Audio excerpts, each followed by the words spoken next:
अल्हम्दुलिल्लाहिल मुवफ़्फ़िक़िल मुईन वस्सलातु वस्सलामु अला सय्यिदिना मुहम्मदिन सादिक़िल अमीन व अला आलिहि व सहबिहि अजमईन व मन तबिअहुम बिइहसान इला यौमिद्दीन अम्मा बअद फ़क़द क़ाल अल्लाहु तआला फ़ी महकमि तंज़ीलिहि व फ़ुरक़ानिहिल मजीद फ़अऊज़ु बिल्लाहि मिनश शैतानिर रजीम बिस्मिल्लाहिर रहमानिर रहीम औफ़ुल कैल वला तकूनु मिनल मुख़्सिरीन वज़िनू बिल क़िस्तासिल मुस्तक़ीम क़ाल नबियुना मुहम्मदुन सल्लल्लाहु अलैहि वसल्लम मा अकल अहदुन तआमन क़त्तु खैरम मिन अन यअकुल मिन अमलि यदिही औ कमा क़ाल नबिय्यु सल्लल्लाहु अलैहि वसल्लम सदक़ल्लाहु मौलानल अज़ीम व सदक़ रसूलुहुन नबियुल करीम व नहनु अला ज़ालिका मिनश शाहिदीन व शाकिरीन वल्हम्दुलिल्लाहि रब्बिल आलमीन। அளவற்ற அருளாளனும் நிகரற்ற அன்புடையோனுமாகிய எல்லாம் வல்ல அல்லாஹ்வின் திருப்பெயர் உச்சரித்து என் உரையை துவக்கம் செய்கிறேன். உலகில் உண்டாகும் சர்வ புகழும் அல்லாஹ் ஒருவனையே சேரட்டுமாக. அவனது சாந்தியும் சமாதானமும் கருணையும் ஈடேற்றமும் அகிலத்தின் அருட்கொடையாய் வந்துதித்த அன்னலம் பெருமான் ரசூலுல்லாஹி ஸல்லல்லாஹு அலைஹி வஸல்லம் அன்னவர்கள் மீதும் அன்னாரின் வழி நடந்த உத்தம சத்திய சஹாபாக்கள் தாபிஈன்கள் தபஉ தாபிஈன்கள் நாதாக்கள் நல்லவர்கள் அவுலியாக்கள் இமாம்கள் குறிப்பாக சிறப்பான இச்சபையில் ஒன்று சேர்ந்திருக்கக்கூடிய மேலும் வரவிருக்கக்கூடிய நம் அனைவர் மீதும் அனைவர் குடும்பத்தார் மீதும் என்றென்றும் நிறைவாக நிலவட்டுமாக ஆமீன். அன்பிற்கும் இறைநேசத்திற்கும் தகுதியான சகோதரர்களே, ஜமாத்தார்களே, அல்லாஹ்வின் பேரருளால் மீண்டும் ஒரு முறை அவனது இல்லத்தில் அமர்ந்து அவனது உத்தரவுகளை கண்மணி நாயகம் ஸல்லல்லாஹு அலைஹி வஸல்லம் அவர்களுடைய வாழ்க்கை வழிமுறைகளை பேசவும் கேட்கவும் வாய்ப்பளித்திருக்கிறான். நாம் பேசுகின்ற கேட்கின்ற விஷயங்களின் பிரகாரம் நமது வாழ்வை அமைத்து கொள்ள வேண்டும் என்பதை ஆரம்ப உபதேசமாக எனக்கும் உங்களுக்கும் கூறிக்கொள்கிறேன். அன்பிற்குரியவர்களே, உலகில் வாழுகிற ஒவ்வொருவருக்கும் பொருளாதாரம் மிக அவசியம். பொருளாதாரத்தை தேடுவதற்கான வழிகள்,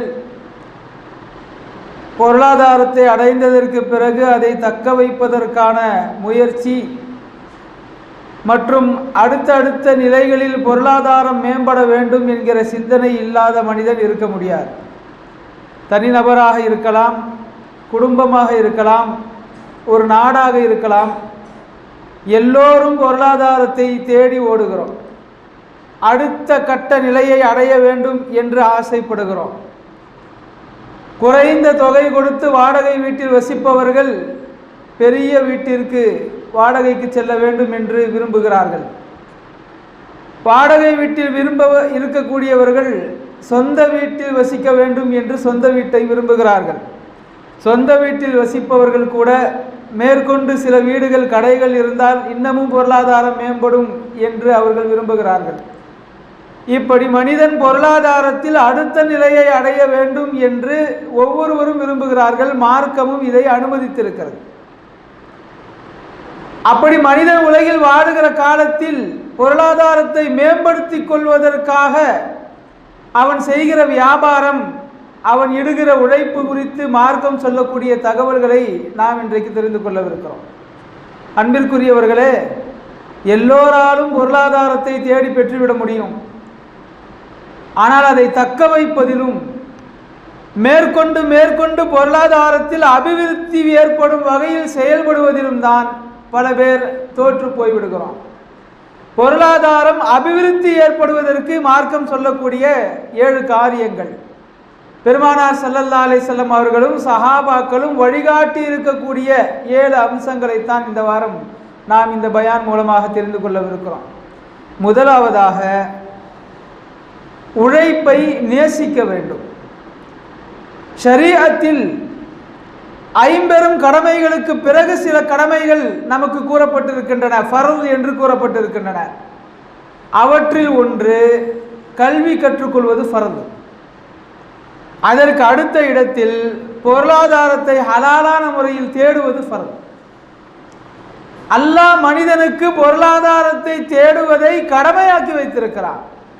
தனக்காக, தன் குடும்பத்தாருக்காக, ஏழை எளிய மக்களுக்காக மனிதன் சம்பாதிப்பது, சிரமப்படுவது, உழைப்பது, அதை அல்லாஹ் கடமையாக்கி வைத்திருக்கிறான். எனவே உழைப்பை நாம் நேசிக்க வேண்டும். பெருமானார் ஸல்லல்லாஹு அலைஹி வஸல்லம் அவர்கள் சொல்லக்கூடிய 3 முத்தான நபிமொழிகள் நமக்கு கிடைக்கின்றன. முதலாவது, மா அகல அஹதுன் துஆமன் கத்து ஹைரம் மின் அன் யஅமல பியதிஹி. பெருமானார் ஸல்லல்லாஹு அலைஹி வஸல்லம் சொல்லுகிறார்கள், நாம் சாப்பிடும் சாப்பாடுகளில், உணவுகளிலேயே மிக சிறந்தது எது என்றால், நம் கரங்களால் சிரமப்பட்டு சம்பாதித்து அதன் மூலமாக நாம் ஆக்கி பொங்கி சாப்பிடுகிற உணவுதான் என்று சொல்லுகிறார்கள். இரண்டாவது, லா யஹ்ததிப அஹதுக்கும் ஹுஸ்மத்தன். யாரிடத்திலும் சென்று நீங்கள் பொருளாதாரத்தை யாசகமாக, கடனாக, உதவியாக கேட்பதை விட விறகு மூட்டையை அல்லது கட்டப்பட்ட ஒரு விறகின் தொகுப்பை நீங்கள் உங்கள் முதுகில் சிரமப்பட்டு சுமந்து எடுத்து செல்வது அல்லாஹ்வுக்கு பிரியமானது. நீங்கள் கேட்டால் யாரும் தருவார்கள், மறுக்க மாட்டார்கள். ஆனால் அப்படி சோம்பேறித்தனமாக இருப்பதை விட சிரமப்பட்டு விறகு தூக்கித்தான் சம்பாதிக்க வேண்டும் என்ற நிலை இருந்தால் அப்படி நீங்கள் சம்பாதிப்பது அல்லாஹ்விற்கு மிக பிரியமானது என்று சொன்னார்கள்.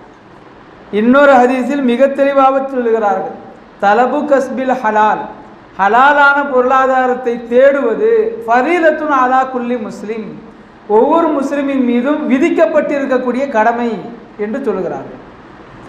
எனவே இந்த உலகத்தில் நாம் பொருளாதாரத்தை தேடுவது, சம்பாதிப்பது கடமைக்காக, வேறு வழி இல்லாமல் நாம் செய்வதை விட அல்லாஹ் நமக்கு இது விதித்திருக்கக்கூடிய ஒன்று, இதை நாம் நேசித்து செய்ய வேண்டும் என்ற முடிவுக்கு வர வேண்டும். எந்த காரியமும் பிரியப்பட்டு செய்தால் அதனுடைய ஃபினிஷிங் ஒர்க், இறுதி வரை அதனுடைய வேலைப்பாடு மிக அழகானதாக அமையும். கடமைக்கு செய்தால் அது மிகச்சிறந்த வேலைப்பாடாக அமையாது. இரண்டாவது, நாம் நமது உழைப்பை வணக்கமாக கருத வேண்டும். உலகிலேயே நமது இஸ்லாத்தில் மட்டும்தான் ஒரு மனிதன் அவன் குடும்பத்திற்கு உழைப்பதை வணக்கம் என்று சொல்லித் தருகிறது மார்க்கம். அற்புதமான நிறைய ஹதீசுகள். பெருமானார் ஸல்லல்லாஹு அலைஹி வஸல்லம் கைகள் காப்பு காய்த்திருந்த ஒரு தோழரின் கரங்களை பிடித்து ரொம்ப நேரம் பார்த்து கொண்டே இருந்தார். தோழர்கள் ஆச்சரியமாக கேட்டார்கள், யா ரசூலுல்லாஹ், அவருடைய கை அவ்வளவு அழகாகவா இருக்கிறது, அப்படி பார்க்கிறீர்கள்?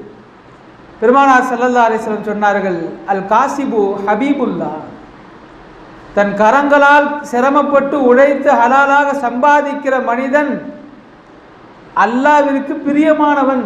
ஹபீபுல்லா, ஹபீபுல்லா என்கிற வார்த்தையை பெருமானார் ஸல்லல்லாஹு அலைஹி வஸல்லம் அவர்களுக்கு அல்லாஹ் உபயோகப்படுத்துகிறான். அதே வார்த்தையை உழைப்பாளிக்கு அல்லாஹ் தஆலா உபயோகப்படுத்துகிறான். சிரமப்பட்டு உழைப்பவரை அல்லாஹ் தஆலா தன் நேசனாக்கி கொள்ளுகிறான் என்று சொல்லிவிட்டு அந்த உழைப்பாளியின் கரத்தை முத்தமிட்டார்கள் என்று அந்த ஹதீஸில் வருகிறது. நாம் யோசித்து பார்க்க வேண்டும், உழைப்பிற்கும் உழைப்பாளிக்கும் இந்த மார்க்கம் எவ்வளவு கண்ணியம் கொடுக்கிறது என்றால், பெருமானார் முத்தம் கொடுத்து அன்பை வெளிப்படுத்தினார்கள். அல்லாஹ் உழைப்பாளியை ஹபீபுல்லா என்ற அந்தஸ்திற்கு உயர்த்துகிறார். இன்னொரு நபிமொழியில பெருமானார் ஸல்லல்லாஹு அலைஹி வஸல்லம் அவர்கள் சொல்லுகிறார்கள், ஒருவர் தனது குடும்ப பொருளாதாரத்திற்காக வேண்டி ஹலாலான முறையில் சம்பாதிப்பதற்கு சென்று வேலை பார்த்து விட்டு வந்தார், அந்த களைப்பில் அயர்ந்து உறங்குகிறார் என்றால் கான அம்சா மக்ஃபூரல் லஹு, அவர் அந்த அயர்ந்து உறங்குகிறாரே அந்த ஒவ்வொரு வினாடியும் அவருக்கு வணக்கமாக எழுதப்படும். அவர் உறங்கி எழுந்திருக்கிற போது பாவங்கள் எல்லாம் மன்னிக்கப்பட்டவராக எழுப்பப்படுகிறார், எழுந்திருக்கிறார் என்று பெருமானார் ஸல்லல்லாஹு அலைஹி வஸல்லம் அவர்கள் சொன்னார். எவ்வளவு சிறப்பு! இரவு முழுக்க நாம் நின்று வணங்கத்தான் முடியுமானம்மா? ஏசி ரூமில் ஐடி ஃபீல்டு மாதிரி கம்ப்யூட்டர்லேயே உட்காந்து ஒர்க் பண்ணுறவங்க கூட இரவு நேரத்தில் அயர்ந்து உறங்குகிறார். அவர்களாவது இரவு நேரத்தில் அமல் செய்ய முடியுமா? ஒரு விறகு வெட்டியோ அல்லது ஒரு 2 சக்கர 3 சக்கர வாகனங்களை நாள் முழுக்க வெயிலில் ஓட்டுபவர்களோ அல்லது ஒரு பிளாட்ஃபாரத்தில் கடை வைத்திருப்பவர்களோ, இவர்களுக்கெல்லாம் இருக்கிற அலுப்பு அவருக்கு இருக்காது. ஆனால் அவரும் கூட இரவு முழுக்க நின்று வணங்குங்கள் என்றால் முடியாது. அவருக்கு தூக்கம் மிகைத்துவிடும், அயற்சி ஏற்பட்டுவிடும். பெருமானார் ஸல்லல்லாஹு அலைஹி வஸல்லம் அவர்கள் சொல்லுகிறார்கள், ஹலாலான முறையில் குடும்பத்திற்காக சம்பாதிக்கிற ஒருவர் அந்த களைப்பில் உறங்குகிற ஒவ்வொரு வினாடியும் இவர் நின்று வணங்கியதன் நன்மையை வழங்கப்படுகிறார். உறங்கி எழுந்திருக்கிற போது பாவங்கள் முழுவதும் மன்னிக்கப்பட்டவராக எழுந்திருக்கிறார் என்று சொன்னார். இதைவிட ஆச்சரியமான இன்னொரு நபிமொழி வருகிறது. சஹாபாக்கள் எல்லாம் அமர்ந்திருந்த ஒரு சபையில் ஒரு வாலிபர் வந்தார். கட்டுமஸ்தான உடல், அவருடைய நரம்பு முறுக்கேறிய உடலை, வலுவை, அவருடைய சுறுசுறுப்பை பார்த்த சஹாபாக்கள் பெருமானார் ஸல்லல்லாஹு அலைஹி வஸல்லம் அவர்களிடத்தில் சொன்னார்களாம், நாயகமே, இப்படி சுறுசுறுப்பு, எப்படி கட்டுமஸ்தான உடல்வாகு, இவர் மட்டும் அல்லாஹ்வின் பாதையில் போர் புரிய வந்தால் எப்படி இருக்கும் என்று கேட்டார்கள். பெருமானார் ஸல்லல்லாஹு அலைஹி வஸல்லம் அவர்கள் சொன்னார்கள், எதிரியை களத்தில் சந்தித்து இரத்தம் ஓடி போர் செய்வது மட்டும்தான் ஜிஹாத் என்று நீங்கள் நினைத்து கொண்டிருக்கிறீர்களா? மன் ஹரஜ யஸ்ஆ அலா வலதி சிகாரிஹி ஃபஹுவ ஃபீ சபீலில்லாஹ். யார் தன்னுடைய குழந்தைகளுக்காக வேண்டி சம்பாதிப்பதற்கு வீட்டை விட்டு வெளிக்கிளம்புகிறாரோ அவரும் அல்லாஹ்வின் பாதையில் இருக்கிறார். மன் ஹரஜ யஸ்ஆ அலா அபவைனி ஷைஹைனி கபீரைனி. யார் தனது வயது முதிர்ந்த பெற்றோருக்காக சம்பாதிப்பதற்காக வேண்டி வீட்டை விட்டு கிளம்பி வெளியே வருகிறாரோ ஃபஹுவ ஃபீ சபீலில்லாஹ், அவரும் அல்லாஹ்வின் பாதையில் இருக்கிறார். மன் ஹரஜ யஸ்ஆ அலா நஃப்ஸிஹி.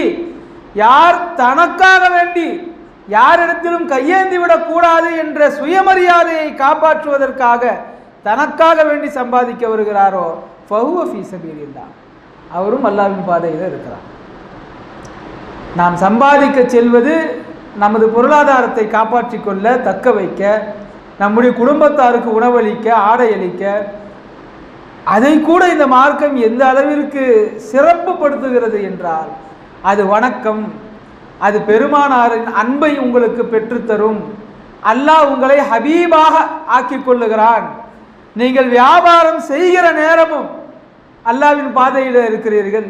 வியாபாரம் செய்துவிட்டு அயர்ந்து களைப்பில் உறங்கினால் அப்பொழுதும் நீங்கள் வணக்க வழிபாடில் நிலைத்திருக்கிறீர்கள். உறங்கி எழுந்திருக்க போதும் பாவங்கள் மன்னிக்கப்பட்டவராக இருக்கிறீர்கள் என்றால், இவ்வளவு சிறப்பை, இவ்வளவு முக்கியத்துவத்தை வேறு எந்த மார்க்கமும் வழங்கவில்லை. எனவே நாம் உழைப்பை நேசிக்க வேண்டும். இரண்டாவது, உழைப்பை வணக்கமாக கருதி செய்ய வேண்டும். மூன்றாவது, அந்த வியாபாரத்தில் மோசடி செய்வது கூடாது. சமுதாயத்தில் பெருகிவிட்ட முக்கியமான விஷயங்களில் இது ஒன்று. பொய் பேசுவது அல்லது பொய்யை பொய்யாக அல்லாமல் தந்திரமாக குயுக்தியாக பேசி விற்பனை செய்வது பல இடங்களிலே நடக்கிறது. முறையாக ஒரு கடைக்கு போனால் ஒரு விலையை சொல்லிட்டு, உங்களுக்கு தான் இந்த ரேட்டு, மற்றவங்கன்னா இந்த ரேட் தரமாட்டேங்கிறாங்க. நானே அப்போ தான் ஃபஸ்ட்டு ஒரு கடைக்கு போகிறேன். அந்த கடைக்கு அதுக்கு முன்னே போனதே இல்லை. நிறைய கடைகளில் இந்த வாசகத்தை கேட்க முடியுது, உங்களுக்கு தான் இந்த ரேட்டு, வேறு யாருக்கும் நம்ம இந்த ரேட் சொல்கிறது இல்லை அப்படின்றாங்க. அல்லது ஒரு ரேட்டை சொல்லிவிட்டு மற்றவங்கன்னா இது வந்து 50 ரூபா ஜாஸ்தியாக விற்பேன், உங்களுக்கு அப்படி நான் விற்க மாட்டேன் அப்படின்ற மாதிரி சொல்கிறாங்க. இது ரொம்ப சாதாரண ஒரு தந்திரமாக நம்ம நினச்சிக்கிறோம். ஒரு வியாபாரி நண்பர்கிட்ட பேசிகிட்டு இருக்கும்போது சின்ன சின்ன பொய்களை வியாபாரத்தில் நம்ம எப்படியெல்லாம் பேசுகிறோங்கிறத சொல்லும்போது, இதெல்லாம் இல்லாமல் இன்றைக்கி வியாபாரம் பண்ண முடியாத சிலத்துன்னு சொல்கிறாங்க. வியாபாரத்தில் தந்திரங்களுக்கும் யுக்திகளுக்கும் மத்தியிலே நமக்கு வித்தியாசம் புரியணும். சும்மா சின்ன ஒரு வார்த்தை 2 வார்த்தை தானே. சில பேர் வியாபாரம் செய்யும்போது வர்ற கஸ்டமர் விலையை குறைச்சி கேட்டால் அதுதாங்க எங்கள் அசலேங்கிறாங்க. அது ஒரிஜினல் அசல் இருக்காது. வியாபாரத்துடைய ஷரியத் ரூல்ஸுகள் முக்கியமான ஒன்று என்ன தெரியுமா? நாம் விற்கிற பொருளுடைய அசல் ரேட்டை கஸ்டமருக்கு சொல்லக்கூடாது, ஷரியத்தில் இருக்குது. ஆனால் என்ன செய்கிறாங்க, நம்ம 300 விலை சொல்லும்போது அவர் ஒரு 250 எங்களுக்கு வர்ற ரேட்டை கேட்குறீங்களே அப்படிங்கிறாங்க. அது ஒரிஜினல் ரேட்டாக இருந்தாலுமே சொல்லக்கூடாதுன்னு சொல்லும்போது அவரை படிய வைக்கிறதுக்காக, இல்லை அது எங்களுக்கு வர்ற ரேட்டு, அல்லது எங்களுக்கு வர்ற ரேட்டே கூட கிடையாது, எங்களுக்கே அதுக்கு மேலே தான் கிடைக்குது என்றெல்லாம் நம்ம பேசுகிறோம். இது சின்ன சின்ன யுக்திகளாக நாம் நினைத்து கொள்கிறோம். எடை மோசடி விஷயத்தில் இன்னைக்கு காலையில் ஒரு தள்ளுவண்டி கடையில் ஒரு பெண்மணிக்கு வியாபாரம் செய்வோண்டு பெரிய கடையெல்லாம் விட்டுட்டு உருளைக்கிழங்கு வாங்கினா 1 கிலோ எடை போட்டாங்க. நான் திரும்பி கூட எடுத்துகிட்டு திரும்புகிறேன். எனக்கு ஒரு சின்ன சந்தேகம். ஏன்னா எடை போடும்போது அந்த பாத்திரம் இருக்கே அது பத்தலை, விழுக போச்சு, பிடிச்சி வச்சாங்க. ஆனால் எடுத்து கொடுக்கும்போது தாராளமாக இருக்குது. இதில் எடை ஏதாவது டக்குன்னு எடுத்து போட்டிருப்பாங்களோ, நம்மளும் பல ரீல்ஸுகளெல்லாம் பார்க்குறோமே அப்படின்ட்டு எனக்கு ஒரு சந்தேகம். இருந்தாலும் வேணாம், ஒரு பெண்மணியை சந்தேகப்பட வேணான்னு எடுத்தாலும் சரி போட்டு தான் பார்த்துருவோம், என்ன நினச்சிக்க போகிறாங்கன்னு. அக்கா எதுவும் நினச்சிக்காதீங்க, கொஞ்சம் எடை போடுங்கன்னு போட்டால் 900 தான் இருக்குது. இது சின்ன இட மோசடி அப்படின்னு நம்ம நினைக்கிறோம். ஆனால் நபிமார்களுடைய கூட்டத்தார்கள் அழிக்கப்பட்ட வரலாற்றை அல்லாஹ் விரிவாக சொல்லுகிற ஒரு சூறாவில் ஷுஐப் அலைஹிஸ்ஸலாம் அவர்களுடைய கூட்டத்தாரை நான் ஏன் அழித்தேன் என்று சொல்லுகிற போது அல்லாஹ் சொல்லுகிறான், ஷுஐப் நபியை நம்ம அனுப்பி வைச்சோம், அனுப்பி அந்த மக்களிடத்தில் சொன்னோம், வியாபாரத்தில் அதிகமாக மோசடி செய்யக்கூடிய பழக்கம் உங்கள் சமுதாயத்தில் இருக்குது. அவுஃபுல் கைல வலா தகூனு மினல் முஃப்ஸிரீன், எடையை சரியாக நிறுவுங்கள், நஷ்டவாளிகளில் ஆகிவிடாதீர்கள். வஜினூபில் கிஸ்தாசில் முஸ்தகீம், மிகச் சரியாக நீங்கள் எடை போட்டு பழகுங்கள்னு உபதேசம் பண்ணோம். ஆனால் அந்த நபியை அவங்க புறக்கணிச்சாங்க. அதனால் அந்த கூட்டத்தையும் நாங்கள் அழிச்சோன்னு அல்லாஹ் தஆலா சொல்றோம். எடை மோசடிங்கிறது நீங்கள் பார்த்தா இஸ்லாத்தில் கூறப்பட்ட 7 பெரும்பாவங்கள்ல அது வரல. இறை மறுப்பு, இணை வைப்பு, கொலை, கொள்ளை, விபச்சாரம், வட்டி, பெற்றோரை நோவினை செய்தல், இதெல்லாம் பெரும்பாவங்கள் சொல்லப்படுது. அடிப்படை பெரும்பாவங்களில் இடமோசடியெல்லாம் வரல. ஆனால் அதுக்கு தண்டனை எவ்வளோ பெருசுன்னா, ஒரு நபியின் கூட்டத்தாரை அவங்க இஸ்லாத்தை ஏற்றுக்கிட்டாங்களா இல்லையாங்கிறத பார்த்து அல்லாஹ் அழிக்கல, இடமோசடி பண்ணாங்கிறதுக்காக அல்லாஹ் அழிச்சான். அப்படின்னா வியாபாரத்தில் மோசடி என்பது ரொம்ப அல்லாஹ்வின் கோபத்தை தரக்கூடியது என்பதை உணரவேண்டும். பெருமானார் ஸல்லல்லாஹு அலைஹி வஸல்லம் கடை வீதியில் நடந்து வந்தபோது ஒரு தோழரின் கடையில் அவர் விற்று கொண்டிருந்த கோதுமையின் மூட்டையில் ஆழமாக கைவிட்டார்கள். மேலே இருந்த கோதுமை எல்லாம் காய்ந்ததாக இருந்தது, உள்ள கையை விட்டாக்கா கொஞ்சம் ஈரமாக இருந்தது. பெருமானார் ஸல்லல்லாஹு அலைஹி வஸல்லம் கேட்டாங்க, ஏன் உள்ளே இருக்கிறதெல்லாம் ஈரமாக இருக்குது, மேலே மட்டும் காஞ்சிருக்குது? இது அந்த காலத்திலேருந்து உள்ள வியாபார தந்திரங்களில் ஒன்று நாயகமே. மேலே பார்க்கும்போது கோதுமை காஞ்சதாக இருக்கும், எடுத்து எடை போட்டால் கீழே இருக்கிறது ஈரமாக இருக்கிறதுனால எடை கொஞ்சம் அதிகமாக வரும். அதாவது பொருள் கம்மியாக போடும்போதே நமக்கு எடை அதிகமாக காட்டும். இது அந்த காலத்திலேருந்து நடக்கூடிய வியாபார தந்திரங்களில் ஒன்று என்று பெருமானார் ஸல்லல்லாஹு அலைஹி வஸல்லம் இடத்துல சொன்னபோது அவங்க சொல்கிற வார்த்தை எவ்வளோ கடினமாக இருக்கு. மன் கஷ்ஷ ஃபலைஸ மின்னா, யார் வியாபாரத்தில் ஏமாற்றுவாரோ அவர் நம்மை சார்ந்தவரே கிடையாது. உலகத்தில் எந்த குறிப்பிட்ட பிரிவினரையும் வகையினரையும் இவர் நம்மளை சேர்ந்தவர் இல்லை அப்படின்னு பெருமானார் ஸல்லல்லாஹு அலைஹி வஸல்லம் தள்ளி வச்சதே இல்லை. முனாஃபிக்குகளுடைய பட்டியலை அல்லாஹ் அறிவித்து கொடுத்த போது கூட சஹாபாக்களுக்கு மத்தியில் அவர்களின் பட்டியலை பகிரங்கப்படுத்தாத பெருமானார் ஸல்லல்லாஹு அலைஹி வஸல்லம் ஏன் பகிரங்கப்படுத்தவில்லை என்று கேள்வி கேட்கப்பட்ட போது, நான் முனாஃபிக்குகள் இவர்கள்தான் என்று சொல்லிவிட்டால் மக்கள் அவர்களிடத்தில் பழகுவதை நிறுத்தி விடுவார்கள். இதனையே இஸ்லாத்தின் எதிரிகள் எப்படி அவதூறாக மாற்றுவார்கள் என்றால், எல்லாருமே சகோதரர்கள் தான், ஏழை பணக்கார வித்தியாசம் இல்லை, கொலக்கோத்திர வித்தியாசம் இல்லை அப்படியெல்லாம் சொல்லி முகமது ஆள் சேர்த்தாரு. இப்போ அவருக்கு பிடிக்காத ஆளையெல்லாம் இவங்க தாழ்ந்த ஜாதி மாதிரி ஒதுக்கி வைக்க ஆரம்பிச்சிட்டாருன்னு பேசிடுவாங்க. அதனால் யாரையுமே நான் ஒதுக்கி வைக்க பிரியப்படவில்லை என்று பாவங்களில் பெரும் பாவமான நிஃபாக்கியத்தை, நயவஞ்சகத்தை கொண்டிருந்த முனாஃபிக்குகளை கூட சமுதாயத்தில் இருந்து ஒதுக்க விரும்பாத பெருமானார் ஸல்லல்லாஹு அலைஹி வஸல்லம் 2 நபர்களை தான் இப்படி ஒதுக்க விரும்பினாங்க. நம்ம ஆள் இல்லை, நீயே ஒரு ஆள் வியாபாரத்தில் மோசடி செய்கிறவர், இன்னொருத்தர் மௌத்தாகும் போதும் கடன் வச்சுட்டு மௌத்தாகிறோம். மௌத்தாகும் போது நம்முடைய கடன் ஃபுல்லாக கிளியராக இருக்கணும், அல்லது இந்த கடனை இப்படியெல்லாம் அடைச்சிருங்கன்னு மகன்கள் இடத்துல ஒப்படைச்சிருக்கணும். அதுக்கும் வசதி இல்லைன்னா என்னுடைய கடனை எனக்கு பின்னாடி என்னுடைய வாரிசுதாரர்கள் நீங்கள்லாம் சேர்ந்து அடைச்சிருக்கேன்னு அவர் சொல்லி இருக்கணும், அவர்கள் பொறுப்பேற்றிருக்கணும். இந்த 2 பிரிவினரை தவிர பெருமானார் ஸல்லல்லாஹு அலைஹி வஸல்லம் யாரையுமே ஒதுக்கி வைக்கிற மாதிரி வார்த்தையை கொண்டு பேசுகிற, அவ்வளவு மோசமான. இன்றைக்கு நிறைய வியாபாரத்தில் ஹலால் ஹராம் விஷயத்தில் கவலைப்படுகின்ற வகையில் நிறைய நடக்கிறது. என்னை விட வியாபாரிகளாகி நீங்கள் அதிகம் அறிந்தவர்கள் என்பதாக சொல்லுகிறேன். வியாபாரத்தை பொறுத்தவரை தந்திரம் வேறு, யுக்தி வேறு, மோசடி வேறு. யுக்தினா என்ன? வியாபாரத்தை அபிவிருத்தி செய்வதற்கு அல்லாஹ் ரசூல் நமக்கு சொல்லுகிற உபதேசங்கள் தான் யுக்தி. நேர்மையாக நடங்க. நீங்கள் பொருளை விற்பதாக இருந்தாலும் வாங்குவதாக இருந்தாலும் அவரை வெறும் வாடிக்கையாளர் என்ற கண்ணோட்டத்தில் பார்க்காதீர்கள். ஒரு துணி விற்கிறீர்கள் என்றால் எனக்கு வியாபாரம் ஆகணும், லாபம் வரணும் என்பது மட்டும் உங்களுடைய நோக்கமாக இருக்கக்கூடாது. நான் விற்கின்ற இந்த துணி அடுத்தவரின் மானத்தை மறைப்பதற்காக நான் விற்கிறேன், நிய்யத்து வையுங்க. ஹோட்டல் நடத்துறீங்களா, உணவு பண்டங்கள் விற்கிறீர்களா, வியாபாரம் லாபம் மட்டுமே நோக்கமாக கொள்ளாமல் அடுத்தவருடைய பசியை தீர்ப்பதற்காக நான் இந்த வியாபாரத்தை செய்கிறேன் என்று நிய்யத்து வையுங்கள். இதுதான் வியாபார களத்தில் நபிமார்களும் சஹாபாக்களும் கற்றுத்தந்த யுக்தி. அப்துர்ரஹ்மான் இப்னு அவுஃப் ரலியல்லாஹு அன்ஹு ஹிஜ்ரத் செய்து மதீனாவிற்கு வந்த நேரத்தில் பெருமானார் ஸல்லல்லாஹு அலைஹி வஸல்லம் அவர்கள் ஒரு விவசாயம் செய்து கொண்டிருந்த மதீனத்து அன்சாரியோடு இவர்களை சகோதரத்துவம் ஏற்படுத்தி வைத்தார்கள். அவர் சொன்னார், ரொம்ப தயால குணத்தோடு சொன்னார், இன்னையிலேருந்து நீங்களும் நானும் சகோதரர்னு பெருமானார் சொல்லிட்டாங்க. நீங்கள் வாங்க, என்கிட்ட எவ்வளவு நிலபலன்கள் இருக்கிறதோ, வீடு இருக்கிறதோ, என் மனைவிகள் உட்பட நான் எல்லாத்தையும் பட்டியல் தருகிறேன், அதில் சரி பாதியை நீங்கள் என்னிடமிருந்து எடுத்துக்கொள்ளுங்கள் என்று சொன்னார். அது அவருடைய பெருந்தன்மை.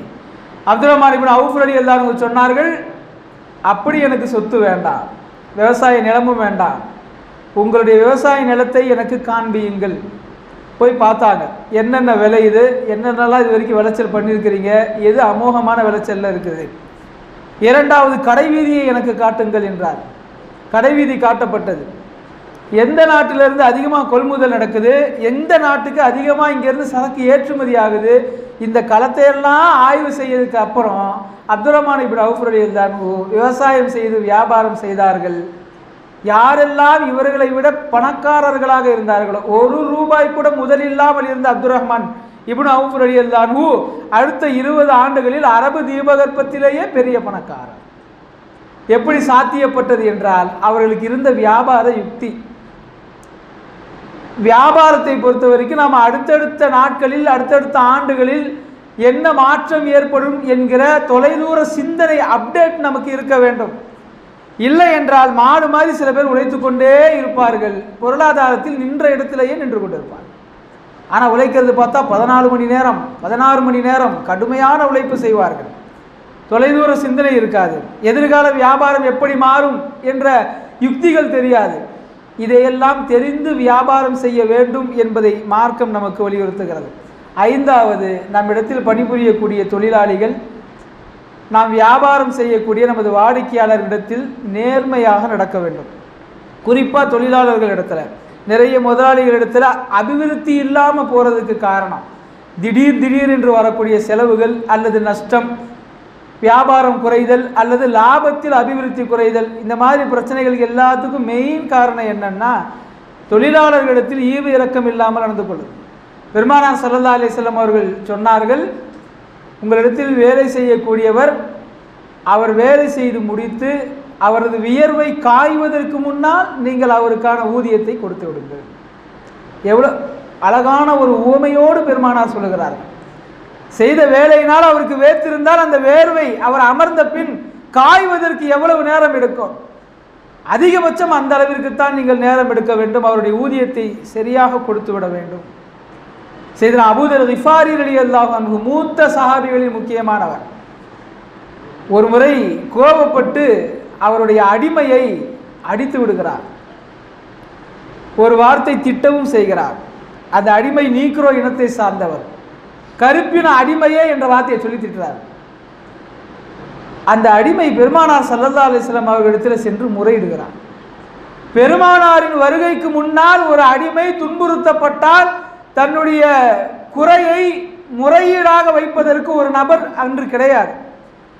பெருமானாருடைய வருகைக்கு பிறகுதான் அநீதம் செய்யப்பட்டவர்களில் உயர்ந்தவர்கள், தாழ்ந்தவர்கள், அடிமைகள், ஏன் ஒட்டகம் கூட பெருமானாரிடத்தில் வந்து முறையிட்டது என்றெல்லாம் நாம் பார்க்கிறோம். அந்த அடிமை வந்து சொன்னார், என்னுடைய எஜமான் என்னை அடித்து விட்டார், அது எனக்கு பழக்கப்பட்டது தான், ஆனால் என்னை கருப்பின் அடிமையே என்று திட்டிவிட்டார். அபூதர் கிஃபாரி ரலியல்லாஹு அன்ஹு அவர்களை அழைத்து பெருமானார் ஸல்லல்லாஹு அலைஹி வஸல்லம் சொன்னார்கள், இன்னமுமா அறியாமை காலத்தில் இருக்கிறீர்கள்? நீங்கள் எப்படி அந்த வார்த்தையை சொல்லலாம்? ஒரு அடிமை உங்களிடத்தில் இருந்தால் நீங்கள் என்ன சாப்பிடுகிறீர்களோ அதுதான் அவருக்கும் வழங்கப்பட வேண்டும். நீங்கள் எந்த தரத்தில் உடை உடுத்துகிறீர்களோ அதே தரத்தில் தான் அவரும் உடையை உடுத்த வேண்டும். நீங்கள் என்னவெல்லாம் பொருட்கள் வைத்திருக்கிறீர்களோ அதெல்லாம் அவருக்கு வாங்கி கொடுக்க வேண்டும் என்று சொன்னார். பிற்காலத்தில் சஹாபிகள் பலரும் அறிவிக்கின்ற ஒரு நபிமொழி, கடைசி காலத்தில் நாங்கள் அபூதர் கிஃபாரியை பார்த்திருக்கிறோம், ஒரே ஒரு செட்டு ட்ரெஸ்ஸு அவர் அது கொண்டு வாழ்ந்தார். அவருடைய அடிமைக்கும் அதே தரத்தில் ஆடை, அவர் என்ன சாப்பிடுகிறாரோ அதே சாப்பாட்டை அடிமைக்கும் கொடுத்தார். அந்த காலத்தில் இது ரொம்ப விசித்திரமான பழக்கமாக தெரிந்தது. நாங்கள் கேட்டோம், ஏன் இப்படி? அபூதர் கிஃபாரி சொன்னார், பெருமானார் ஸல்லல்லாஹு அலைஹி வஸல்லம் அவர்கள் எனக்கு ஒரு முறை சொன்னார்கள், நான் இப்போது வரை அதை நான் பின்பற்றி வருகிறேன். பெருமானார் சொன்னதற்கு மேலும் ஒரு காரியம் நான் செய்தேன். என்னுடைய வீட்டிற்கு வந்து அந்த அடிமையை நான் மல்லாக்கப்படுத்து கொண்டு என் கழுத்தில் ஏறி மிதிக்க சொன்னேன். அவர் மறுத்து விட்டார். இல்லை எஜமான், நான் அப்படிலாம் செய்ய மாட்டேன், எனக்கு அந்த வார்த்தை தான் என்னை நோகடித்தது, பெருமானார்ட்ட நான் சொன்னேன், மற்றபடி உங்கள் மேலே எனக்கு வருத்தம் இல்லை. இல்லை, உங்களை நான் திட்டியது எவ்வளவு பெரிய தவறு என்றால் நீங்கள் என் கழுத்தில் காலை வைத்து மிதித்தாலே தவிர என் ஆணவம் அடங்காது. நான் அந்த வார்த்தையை எப்படி உபயோகப்படுத்த முடியும்? அது தவறு என்று சொல்லி கழுத்தில் காலை வைத்து மிதிக்க வைத்தார்கள். அதற்கு பிறகு கடைசி வரை அந்த அடிமை இடத்துல நேர்மையாக நடந்து கொண்டார்கள். இந்த நேர்மை நம்ம இடத்துல வேலை செய்யக்கூடிய வியாபாரிகள் இடத்துல நமக்கு இருக்க வேண்டும். ஆறாவதாக ஜக்காத் முறையாக கொடுக்கணும். பல பேருடைய பொருளாதாரத்தில் சிக்கல் வர்றதுக்கு ஒரு காரணம் ஜக்காத் முறையாக கொடுக்காதது. முறையானா என்ன? கணக்கெடுத்து கொடுப்பது. நிறைய பேர் ஜக்காத் விஷயத்தில் கணக்கெடுப்பது கிடையாது. பெருமானார் ஸல்லல்லாஹு அலைஹி வஸல்லம் அவர்கள் ஜக்காத்தை கணக்கெடுத்து கொடுப்பதை ஃபர்ல் என்று சொல்கிறார்கள். ஒருத்தருக்கு 20,000 ரூபாய் ஜக்காத் கடமையாகிறது என்று வைத்துக் கொள்வோம். அவர் கணக்கு பார்க்காமலேயே 30,000 ரூபாய் அவர் ஜக்காத்து கொடுத்தாலும் அது ஜக்காத் பரிபூர்ணமாக நிறைவேறாது. அல்லாஹ் அந்த 30,000 எதிர்பார்க்கல, நீங்கள் அதிகமாக கொடுக்க வேண்டும் என்று எதிர்பார்க்கவில்லை. ஆனால் எதை எதிர்பார்க்கிறார்? உங்களிடத்துல எத்தனை பொருள் இருக்குது, வியாபார சரக்கு எவ்வளவு இருக்குது, சேவிங்ஸ் அமௌண்ட் எவ்வளவு இருக்கிறது, நகை எவ்வளவு இருக்கிறது, எல்லாவற்றையும் முதல்ல கணக்கெடுங்கிறார். ஜக்காத்து எடுப்பதற்காக கணக்கெடுங்கள். கணக்கு எடுப்பதால் உங்களுடைய வியாபாரத்தின் நிலை என்ன என்பது வருடத்திற்கு ஒரு முறை உங்களுக்கு தெரிஞ்சுக்கிட்டே இருக்கும். சில பேர் வியாபாரத்தை ஆரம்பிப்பாங்க, காசு போடுவாங்க, எடுப்பாங்க, கணக்கே தெரியாது. கடைசி கடை காலி பண்ணும்போது பார்த்தாக்கா அப்போ தான் தெரியும், அடடா ஒரு நாள் நஷ்டத்தில் தான் வியாபாரமே பண்ணியிருக்கிறோம். அதனால் இஸ்லாம் சொல்லுது, உங்களுடைய வியாபார பொருட்களை நீங்கள் கணக்கெடுங்கள். கணக்கெடுத்ததற்கு பிறகு ஜக்காத்து கொடுங்கள். ஜக்காத் கொடுத்ததற்கு பிறகு நீங்கள் சதக்காக்களாக நீங்கள் செலவு செய்யுங்கள். அப்படி செலவு செய்வது உங்களுடைய அபிவிருத்தியை அதிகமாக்கி கொண்டே போகும். ஏழாவது மற்றும் கடைசியாக, அல்லாஹ் கொடுத்த இந்த பொருளாதாரத்திற்காக அல்லாஹ்விற்கு நன்றி செலுத்துங்கள். வார்த்தைகளால் நன்றி சொல்லணும், செயல்பாடுகளால் நன்றி செலுத்தணும். அல்லாஹ் எனக்கு இதை கொடுத்தான், அவர் கொடுக்கவில்லை என்றால் எனக்கு இந்த பொருளாதாரம் இருக்காது. அந்த நன்றி குர்ஆனிலே அல்லாஹ் அதை தெளிவாக சொல்லுகிறான். யா அய்யுஹல்லதீன ஆமனூ குலூ மின் தொய்யிபாத்தி மா ரஸக்னாக்கும். ஈமான் கொண்ட மக்களே, நாம் உங்களுக்கு வழங்கியவற்றில் தூய்மையானவற்றை நீங்கள் சாப்பிடுங்கள். தூய்மையானதுன்னா ஜக்காத் கொடுத்தது போக உள்ள பொருள். ஜக்காத் கொடுக்காமையே ஒரு பொருள் இருந்தால் எல்லாமே நஜீஸுங்கிறது மார்க்கம். ஜக்காத் கொடுத்து விட்டு தூய்மையானதை நீங்கள் சாப்பிடுங்கள். சாப்பிட்டு விட்டு வஷ்குரூலில்லாஹி இன் குன்தும் இய்யாஹு தஅபுதூன், அவன் ஒருவனை மட்டுமே நீங்கள் வணங்குவது உண்மை என்றால் அவனுக்கு நீங்கள் நன்றி சொல்லுங்கள். அந்த நன்றி செலுத்துறதை தான் பெருமானார் ஸல்லல்லாஹு அலைஹி வஸல்லம் சாப்பிடுவதற்கு முன்னால் ஒரு துவா, சாப்பிடும்போது திக்ரு துவா, சாப்பிட்டு முடித்ததற்கு பிறகும் துவா. இந்த துவா சொல்றது தான் அல்லாஹ்விற்கு நன்றி செலுத்துறது. இன்னமும் ஒரு படி மேலாக பெரியார்கள் நமக்கு கற்றுத்தரக்கூடிய ஒரு துவாவும் இருக்குது. சாப்பிட்டு முடித்ததற்கு பிறகு அல்ஹம்துலில்லாஹ் அல்லதி அத்அமனா வ ஸகானா ஓதுவோம். அது ஹதீஸில் வரக்கூடிய துவா. இன்னொரு துஆவையும் ஓத சொல்றாங்க. அல்லாஹும்ம ஜஅல் துஆமனா ஹாதா முஈனன் அலா துஆஅதிக வ ரிலாக வல் ஜன்னah. யா அல்லாஹ், இந்த உணவின் மூலமாக என் உடலில் ஏற்படுகின்ற ஆற்றலை உனக்கு பொருத்தமானதாக, உன்னுடைய சொர்க்கத்தை பெறக்கூடியதாக ஆக்கி கொடு. வலா தஜஅல் முஈனன் அலா மாசியதிக வ சக்திக வன்னார். இந்த உணவு மூலமாக என் உடலில் ஏற்படுகிற ஆற்றலை உனக்கு எதிராக பாவம் செய்வதற்கோ, உன்னுடைய கோபம் ஏற்படுவதற்கோ, நான் நரகம் செல்வதற்கோ சக்தியானதாக மாற்றிடாத அப்படிங்கிற துவாவை செய்ய சொன்னாங்க. அரபியில் இந்த துவாவை மனப்பாடம் பண்ண முடியலைனாலும் கருத்து உங்களுக்கு விளங்கி இருக்கும். சாப்பிட்டு முடித்ததற்கு பிறகு இந்த துவாவை நிச்சயமாக செய்தால் நாமளா பிரியப்பட்டு பாவம் செய்ய சென்றாலும் அல்லாஹ் அதை தடுத்து விடுவான் என்று சொல்லுகிறார்கள் சூஃபியாக்கள். நம்முடைய பொருளாதாரம் ஹராமான வழியில் செலவாகுமானால் அது ஹலாலினால் ஏற்படக்கூடிய அபிவிருத்தியை அது தடுக்கும். எனவே நாம் மேல் சொன்ன விஷயங்களை எல்லாம் மனதில் கொண்டு உழைப்பை நேசித்து, உழைப்பை வணக்கமாக கருதி, மோசடி எதுவும் செய்யாமல், வியாபார களத்தின் யுக்திகளை எல்லாம் அறிந்து, தொழிலாளிகளையும் மற்ற வியாபாரிகளையும் நேசித்து, ஜக்காத் சதக்காக்களை அதிகமாக தாராளமாக செலவு செய்து, அல்லாஹ் கொடுத்த பொருளாதாரத்திற்கு அவனுக்கு நன்றியும் செலுத்தினால் அல்லாஹ் தேவையில்லாத கடன்கள், செலவுகள், ஆஸ்பத்திரி செலவுகள் இதெல்லாம் விட்டு நம்மை அல்லாஹ் காப்பாற்றுவான். இன்றைக்கு இந்த தலைப்பு பேச வேண்டிய அவசியம் ஏன் வந்தது என்றால், கடந்த வாரத்தில் 2 குடும்பங்கள் கடன் தொல்லை தாங்க முடியாமல் தற்கொலை செய்திருக்கிறார்கள். 2 குடும்பமும் முஸ்லீம் குடும்பம். ரமலான் முடிஞ்ச அடுத்த நாளே நீங்கள் அந்த நியூஸ் பார்த்துருப்பீங்க. ரஃபியுத்தீன் பேர், நெல்லை, வெளிநாட்டில் சம்பாரித்தவர் தான். சொந்த வீடெல்லாம் நிறைய வாங்கியிருக்கிறார். சென்னையில் கூட வீடு இருந்திருக்குது. ஆனால் ஏதோ வியாபாரத்தை கணிக்க தவறினாரோ என்ன செய்தாரோ, நஷ்டமாயிடுச்சு, கடன் அதிகமாகிடுச்சு. போராடி பார்த்தாரு, முடியல. கடைசியில் மனைவி, 16 வயது பெண் பிள்ளை, 12, 13 வயது ஒரு ஆண் பிள்ளை, 4 பேரும் சேர்ந்து ஆள் அரவம் இல்லாத இடத்திற்கு காரை ஓட்டி சென்று காருக்குள்ளேயே சீமனை ஊற்றி பற்ற வச்சுட்டாங்க. இரவு முழுக்க எரிஞ்சு காலையில் தான் மக்கள் வந்து பார்த்து அந்த பாடியை கூட எடுக்க முடியல. தொட்ட உடனே எல்லாம் தூள் தூளாக சாம்பலாக போயிடுச்சு. முஸ்லீம் குடும்பம். இன்றைக்கு காலையில் நான் பார்த்தேன், நேற்று வந்த செய்தி, ஷம்சியா என்ற பெண்மணி, 8 வயது ஆசிஃபா என்கிற பெண் பிள்ளை, அதுக்கு கீழே சின்ன பிள்ளை பையன் ஒருத்தர் இருக்கான். 3 பேரும் போய் கிணத்து அடியில் உட்காந்து பேசிக்கிட்டே இருந்துட்டு 2 பிள்ளைகளையும் கிணத்துக்குள்ளே தள்ளி விட்டுட்டு இது விழுந்துருச்சு. லெட்டர் எழுதி வச்சிருக்கு, 1.5 ஆண்டுகளுக்கு முன்னால் என் கணவர் வாங்கிய கடன்களை எல்லாம் கட்ட முடியாமல் அவரும் தற்கொலை தான் செய்து கொண்டார். இந்த பிள்ளைக்கு இப்போ தான் வயசே 26. அதற்கு பின்னால் எங்களுடைய வாழ்க்கையை பொறுப்பேற்க யாரும் இல்லை. போராடி பார்த்தேன், கடனை அடைக்கவும் முடியவில்லை, யாரையும் சமாளிக்க முடியவில்லை. என் கணவர் காட்டிய வழியிலேயே நானும் செல்லுகிறேன் என்று கடிதம் எழுதி வச்சுவிட்டு இன்றைக்கி 3 பேர் நோக்கி. தேவையில்லாத செலவுகள், ஆடம்பரம், அதிக எதிர்பார்ப்பு, இஸ்லாம் கூறக்கூடிய வியாபார பொருளியல் இவற்றையெல்லாம் விட்டு நாம் செயல்பட்டால் இதுவெல்லாம் நடப்பதை தவிர்க்க முடியாது. அல்லாஹ் காப்பாற்ற வேண்டும். அல்லாஹ் நம்முடைய வியாபாரத்தில் அபிவிருத்தி செய்வானாக, ஹலாலான முறையில் சம்பாதிக்க தௌஃபீக் செய்வானாக, ஹராம் கலந்து விடாமல் பாதுகாப்பானாக, பொருளாதாரத்தை பெற்று அவனுக்கு நன்றியுள்ள அடியார்களாக நம் அனைவரையும் ஆக்கி அருள் புரிவானாக. ஆமீன். வாஹிரு தஅவானா அல்ஹம்துலில்லாஹி ரப்பில் ஆலமீன்.